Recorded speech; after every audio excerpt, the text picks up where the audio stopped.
All right, this is episode 2. This is Jesus from a Different Light. I'm going to start this video and then 3 other ones with this introduction here because I don't want people to waste their time. So if you're happy with your Christian faith, please stop watching my videos. You do not need what I am offering. If you're not seeking change, it's going to be a waste of time for you. But if you are leaving Christianity because a lot of things just don't make sense and you are open to a Jewish interpretation of Jesus, then maybe this could be for you. I do not have it all figured out, but you are welcome to sojourn with me while I try to figure it out.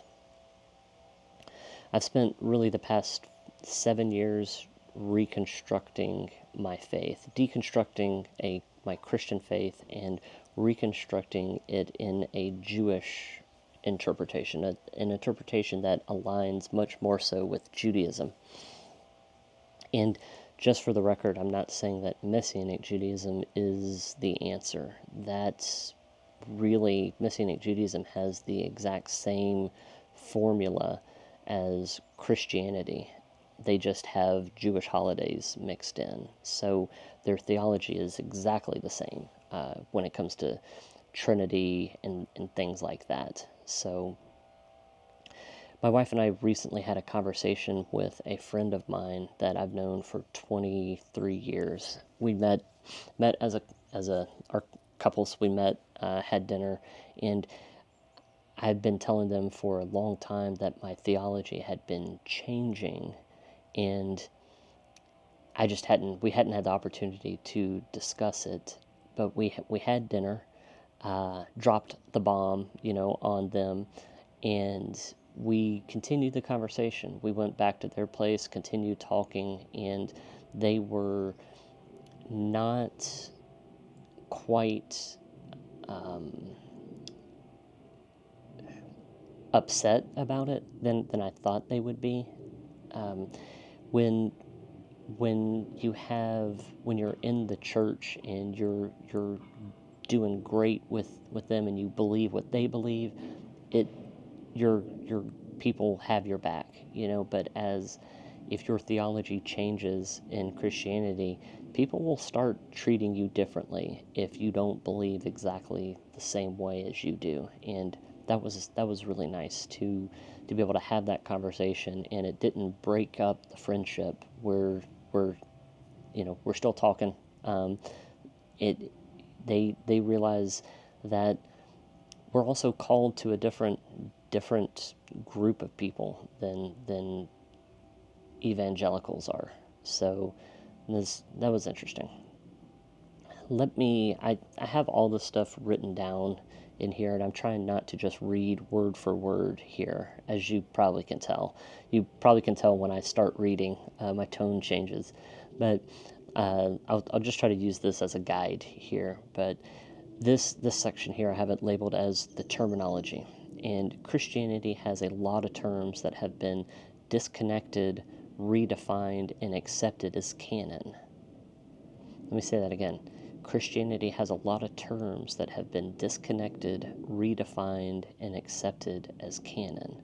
So let me dive into that and explain that a little bit more. The things that have been disconnected are these terms have been disconnected from Judaism, redefined with a Greco-Roman interpretation, and re-imported into Christianity. It's quite the problem. I did not realize that if you look at church history, I didn't realize that. I thought things like the Trinity and a lot of the ideas were just things that were in the New Testament, things that were accepted because it was in the text. But once you understand the first 4 centuries, people were still trying to figure it out. There were groups that didn't think Jesus was deity and groups that did. The ones that did were later, but that was not it wasn't all one cohesive idea that started from 33 CE to present. It really, a lot of the ideas came from the Gentile church 100+ years after Yeshua, where terms were redefined. Things like the Trinity. It's not there in the first century. It came along in around 325 and became really canon in 381. We'll get into that later. But what's interesting is that the terminology has absolutely changed, and I can use a term from a Jewish interpretation, and a Christian can use the exact same term, and the sentence that it's in, we both might agree upon it, but we have different definitions of things. Let me explain. So let me give you this idea here, or this sentence that I came up with. From a Christian perspective, I don't think a Christian would disagree with this statement. Jesus is the Messiah, begotten Son of God, who was sent to save the world. Let me read it again. Jesus is the Messiah, begotten Son of God, who was sent to save the world. There are terms in there like Messiah, begotten, Son of God, sent, and save, where all of those terms, from a Christian perspective versus a Jewish perspective, have a totally different interpretation. So let me break down each word here. So Messiah means anointed ones. And Christians would say that there is one Messiah. Just one, Jesus Christ, right? That is the Messiah. But they have taken that term and only applied it from a Christian interpretation. But if you understand the word Mashiach, Messiah, that there's a lot, not a lot, but there are messiahs in the Old Testament. David was a Messiah. Solomon was a Messiah. It's someone who was anointed. So there are humans like David and Solomon who were Mashiach, just as Jesus is Mashiach. Real interesting that you could, I think in Christianity it's just, when you think Messiah, that's just one. But if you look at the Hebrew, read the Hebrew, that's the word that's used in the Tanakh, in the Old Testament. So the next word is begotten. So Jesus is the begotten Son of God. Well, let's look at the definition of beget. Here it is. So typically sometimes of a man and a woman who bring a child into existence by the process of reproduction. This can be somewhat problematic because begotten literally means created. And so how does Christianity, no one has a problem with the word begotten. I mean, that's in John 3:16. For God so loved the world that he gave his only begotten Son. But begotten means created. So if Jesus is, from a Christian perspective, if Jesus is eternal past and future, how is he created? I know that that's nuanced, but that it could be problematic. The next word, or in this case it's a phrase, Son of God. Son of God is a term that Christians have taken and applied a Greco-Roman idea to this Jewish phrase. It's basically redefines Jesus' existence and his creation. The first century believers understood that phrase, and the Gentile interpretation is completely different. One claims deity for Yeshua, and another does not. Take, for example, Luke 3, where it's the genealogy of Yeshua, and it starts with Jesus and then does Joseph. It's a reverse genealogical listing, and so it starts with Jesus, then Joseph, and then Joseph's father. I don't know who that is, all the way back to Adam, and then it says Adam, a son of God. How is so even the New Testament uses the phrase, I mean, because it was written by Jewish people, or I don't know if Luke was probably a convert, but it was written by people who understood the terms. So when Adam was called a son of God in Luke, what does that mean? Next term is sent. Sent is a term that is heavily prevalent in the book of John. The term here is a Hebraic concept that's lost in translation.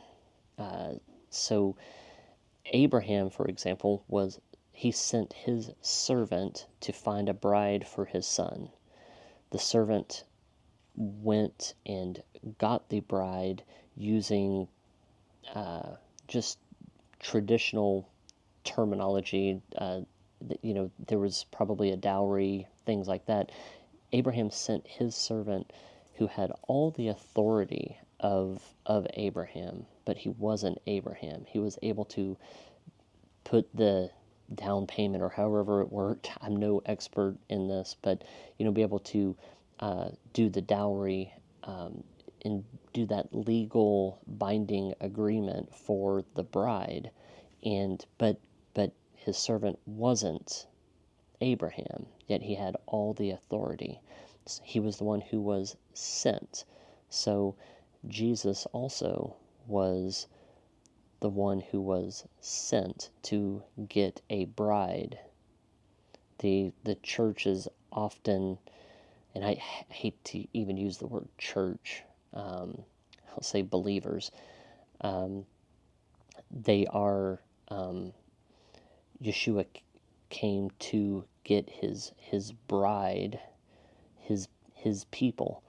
He had all the authority of God, but wasn't God. That is a interpretation of this. Christians would definitely disagree with me on this. It doesn't make sense, but Christians also don't understand shaliach, the Hebrew word to be sent. It's a legal binding agreement. A good friend of mine has a teaching on that. Maybe I'll have him on this podcast at some point. But a totally different interpretation can be ensued because of the terms just different. Last one, save. Let me go back to my Jesus is the Messiah, begotten Son of God, who was sent to save the world. So the word save here, this also has been changed by the church.